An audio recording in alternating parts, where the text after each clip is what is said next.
Welcome to Audiobook 365 Stories.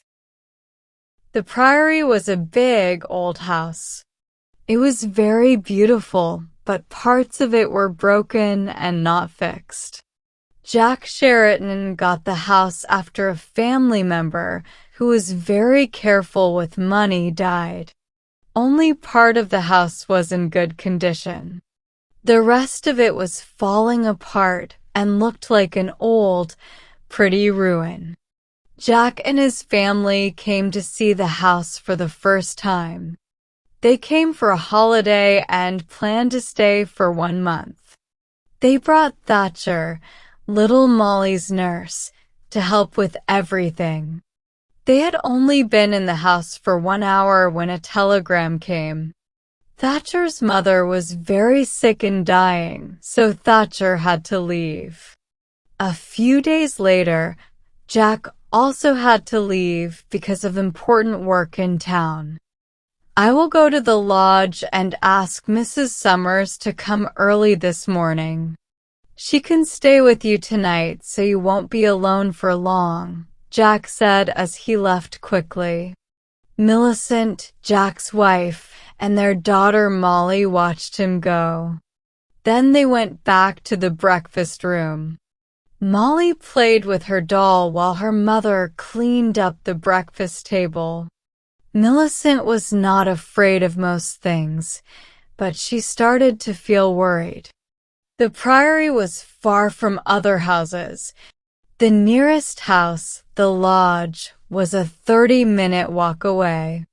There was another big building far away in the other direction, but they didn't know what it was. Since they got married, Jack had never left her alone for even 1 night. Now she didn't even have Thatcher to stay with her. "Mrs. Summers will come soon," she said to Molly in a cheerful voice. But Molly was busy playing with her doll and didn't notice her mother was worried. Meanwhile, Jack arrived at the lodge and spoke to Mr. Summers, the gamekeeper. "I'm very sorry, sir, but my wife thought you needed her at 11 o'clock as usual. So, she went early to do her shopping first. I'll tell her to go to the Priory with her things as soon as she gets back home," said Mr. Summers. At 10 o'clock, Mrs. Summers had still not arrived. Millicent picked up Molly and carried her upstairs. "We will make the beds together, Molly," she said. She threw Molly playfully onto the soft bed. Molly laughed and asked her to do it again. "Wait, that must be Mrs. Summers," Millicent said as she heard footsteps outside. "That's great, Mrs. Summers." "I'm so happy you're here," Millicent called. But no one answered. She thought she was wrong and went back to making the bed. After finishing, she tied a sun hat on Molly's golden hair and took her downstairs. She planned to let Molly play in the garden. But as she walked into the hall, Millicent felt uneasy again. It felt like someone else was in the house. She held Molly's hand tightly and told herself to stop being silly. She went into the dining room. In her husband's chair sat a tall man. He looked polite and well-dressed. The man had already taken off his hat. He was about to open a brown leather bag on his lap. When Mrs. Sheraton entered the room, he stood up and bowed. "I must say sorry for coming into your house like this, madam," he said. "But I am here for science, so I hope you will forgive me." His words sounded polite, but his way of speaking made Millicent feel very afraid. She knew she must not let him see her fear. "May I ask who you are?" she said, trying to stay calm. And what part of science are you interested in? Of course, madam. My name is Wharton. I am a surgeon, and I study something called vivisection. Really? Said Millicent, trying to keep her voice steady. His way of speaking became more excited as he opened his bag.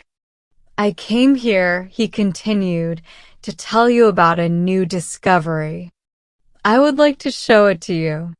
He looked at little Molly, who was holding tightly onto her mother's dress. Millicent forced herself to smile. That is very kind of you to visit us, but it is still early. Have you had breakfast? May I get you something to eat? She wished Mrs. Summers would come. But even if she did, what could Mrs. Summers do? By now, Millicent was sure this man was not sane. Thank you, but I do not need breakfast, said the man. He began taking strange, scary-looking tools out of his bag and placing them on the table. Millicent felt terrified inside, but she tried to distract him by talking about random things. He answered politely, but he seemed annoyed. His behavior became more nervous and excited every moment. This won't work, Millicent thought. I have to stay calm and go along with him. She gathered her courage and asked another question. What is this amazing discovery, Mr. Wharton? It is a cure for deafness, madam, he replied. Millicent felt a little better. She thought if it is for deafness, it doesn't involve Molly. For a moment, she forgot he was not a sane man. But then his eyes fixed on Molly again, and he stood up. The cure is perfect, he said. The right ear must be removed, and the inside cleaned out. I will show you. He took a step toward Molly. Millicent turned pale. But Molly is not deaf, she said quickly. There is no need for her to have the operation. It will stop her from ever becoming deaf, he said. Prevention is better than cure. He went back to his tools to pick one. Millicent's heart raced, but she stayed calm. You're right, she said. We should make sure she never becomes deaf. You will need a strong table and good light, won't you? It might be better to do this in another room. That is true, madam. I will also need hot water and towels, he said. Of course, Millicent replied. She led him to the hall and showed him a room that used to be a laundry. It had a long, strong ironing table. Her heart sank as she led him up to the top floor of the house. She guided him through 2 attic rooms into a 3rd one. I'll leave you to get ready while I fetch the hot water and towels, she said. I'll also put Molly into her nightdress. She stepped out and shut the door.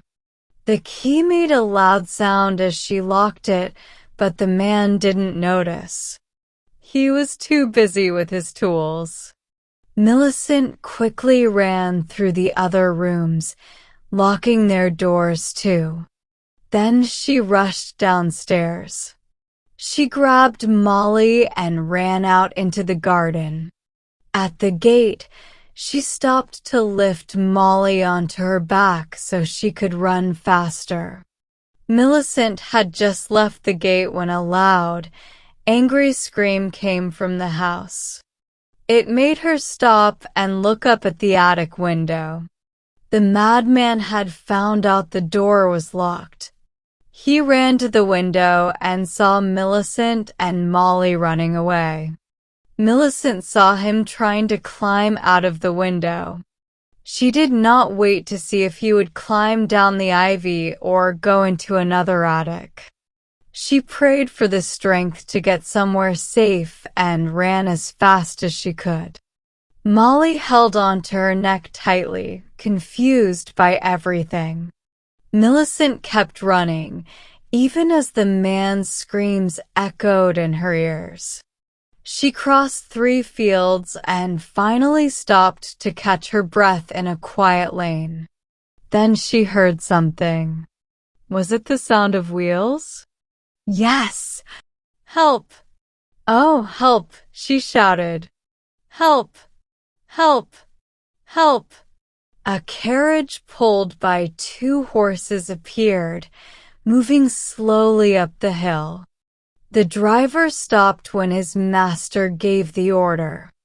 The man in the carriage was Dr. Shielding, the head doctor of the lunatic asylum, the large building Millicent had seen before. Millicent, shaking and almost fainting, was helped into the carriage. Dr. Shielding told the driver to go home quickly. As they rode, Millicent told him everything, her voice breaking with fear and exhaustion. They soon reached the doctor's house inside the asylum grounds. Dr. Shielding left Millicent and Molly with his wife and daughter. He asked 2 strong men from the asylum to come with him, and they got into the carriage. To the Priory, he said. As they traveled, he told the men about the madman. He explained that the attic was locked, just as Millicent had described. Dr. Shielding also shared that he had been called to help with a doctor from a nearby village who had suddenly gone mad.